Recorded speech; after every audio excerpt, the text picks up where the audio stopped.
मैं गीता सुनैना आप सबके बीच लेकर आई हूँ मुंशी प्रेमचंद द्वारा रचित एक कहानी जिसका शीर्षक है शेर और लड़का। बच्चों, शेर तो शायद तुमने न देखा हो, लेकिन उसका नाम तो सुना ही होगा। शायद उसकी तस्वीर देखी हो और उसका हाल भी पढ़ा हो। शेर अक्सर जंगलों और कछारों में रहता है। कभी कभी वह उन जंगलों के आसपास के गांवों में भी आ जाता है और आदमी और जानवरों को उठा ले जाता है। कभी कभी उन जानवरों को मार कर खा जाता है जो जंगलों में चरने जाया करते हैं।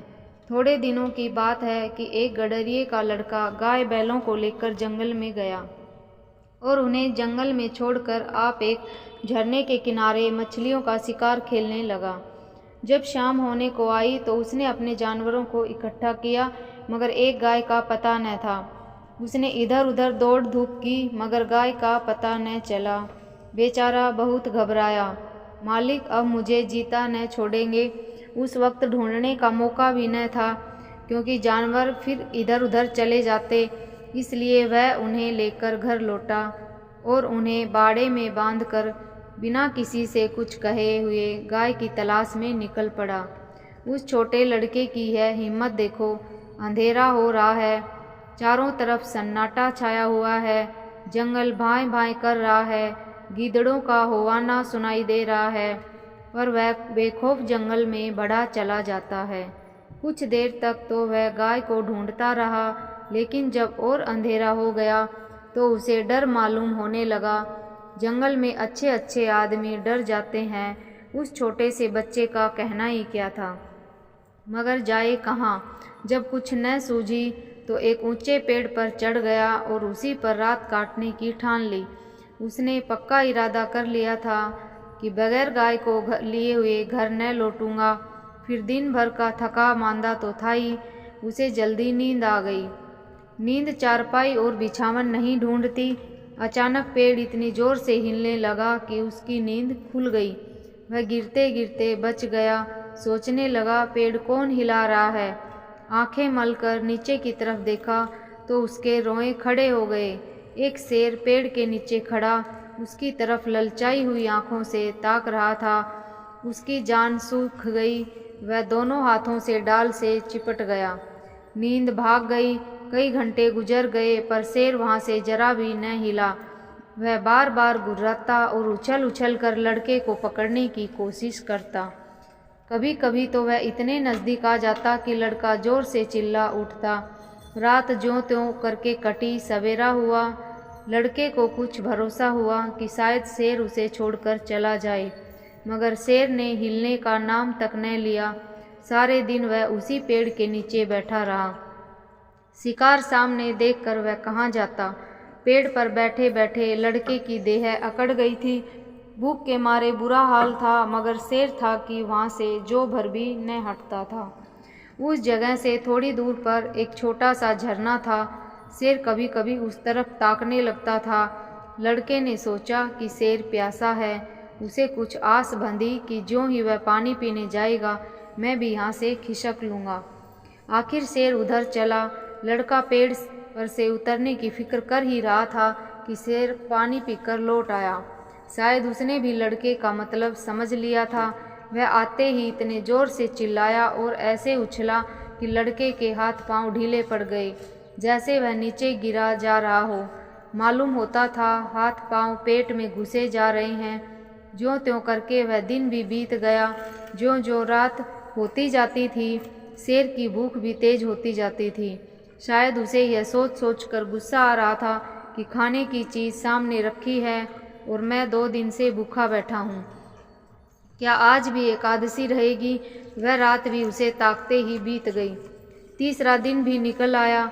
मारे भूख के उसकी आंखों में तितलियां सी उड़ने लगी। डाल पर बैठना भी उसे मुश्किल मालूम होता था। कभी कभी तो उसके जी में आता कि शेर मुझे पकड़ ले और खा जाए। उसने हाथ जोड़कर ईश्वर से विनय की, भगवान क्या मुझ गरीब पर दया न करोगे। शेर को भी थकावट मालूम हो रही थी। बैठे बैठे उसका जी ऊब गया। वह चाहता था कि किसी तरह जल्दी से शिकार मिल जाए। लड़के ने इधर उधर बहुत निगाह दौड़ाई कि कोई नजर आ जाए, मगर कोई भी नजर न आया। तब वह चिल्ला चिल्ला कर रोने लगा, मगर वहाँ उसका रोना कौन सुनता था। आखिर उसे एक तदबीर सूझी। वह पेड़ की फुनगी पर चढ़ गया और अपनी धोती खोलकर उसे हवा में उड़ाने लगा कि शायद किसी शिकारी की नज़र पड़ जाए। एकाएक वह खुशी से उछल पड़ा। उसकी सारी भूख, सारी कमजोरी गायब हो गई। कई आदमी झरने के पास खड़े उस उड़ती हुई झंडी को देख रहे थे। शायद उन्हें अचंभा हो रहा था कि जंगल के इस पेड़ पर झंडी कहाँ से आई। लड़के ने उन आदमियों को गिना, 1 2 3 4। जिस पेड़ पर लड़का बैठा था वहाँ की ज़मीन कुछ नीची थी। उसे ख्याल आया कि अगर वे लोग मुझे देख भी लें तो उनको यह कैसे मालूम होगा कि इसके नीचे 3 दिन का भूखा शेर बैठा हुआ है। अगर मैं उन्हें होशियार न कर दूं तो यह दुष्ट किसी न किसी को जरूर चट कर जाएगा। यह सोचकर वह पूरी ताकत से चिल्लाने लगा। उसकी आवाज़ सुनते ही वह लोग रुक गए और अपनी अपनी बंदूकें संभाल कर उसकी तरफ ताकने लगे। लड़के ने चिल्ला कर कहा, होशियार रहो, होशियार रहो, इस पेड़ के नीचे एक शेर बैठा हुआ है। शेर का नाम सुनते ही सब लोग संभल गए। चटपट बंदूकों में गोलियां भरी और चौकन्ने होकर आगे बढ़ने लगे। शेर को खबर क्या कि नीचे क्या हो रहा है। वह तो अपने शिकार की ताक में घात लगाए बैठा था। यकायक पैरों की आहट पाते ही वह चौंक उठा और उन चारों आदमियों को एक टोले की आड़ में देखा। फिर क्या कहना था, उसे मुँह मांगी मुराद मिली। भूख में सब्र कहाँ, वह इतने जोर से गरजा कि सारा जंगल हिल गया और उन आदमियों की तरफ जोर से जस्त मारी। मगर वे लोग पहले से ही तैयार थे। चारों ने एक साथ गोली चलाई। दन दन आवाज़ आई। चिड़िया पेड़ों से उड़ उड़कर भागने लगी। लड़के ने नीचे देखा, शेर जमीन पर गिर पड़ा है। वह एक बार फिर से उछला और फिर गिर पड़ा। फिर वह हिला तक नहीं। लड़के की खुशी का क्या पूछना, भूख प्यास का नाम तक न था। चटपट पेड़ से उतरा तो देखा सामने उसका मालिक खड़ा है। वह रोता हुआ उसके पैरों पर गिर पड़ा। मालिक ने उसे उठाकर छाती से लगा लिया और बोला, क्या तू 3 दिन से इसी पेड़ पर था? लड़के ने कहा, हाँ, उतरता कैसे, शेर तो नीचे बैठा हुआ था। मालिक, हमने तो समझा था कि किसी शेर ने तुझे मार कर खा लिया। हम चारों आदमी 3 दिन से तुझे ढूंढ रहे हैं। तूने हमसे कहा तक नहीं और निकल खड़ा हुआ। लड़का, मैं डरता था, गाय जो खोई थी। मालिक, अरे पागल, गाय तो उसी दिन आप ही आप चली आई थी। भूख प्यास से शक्ति तक न रहने पर भी लड़का हंस पड़ा। यही थी कहानी।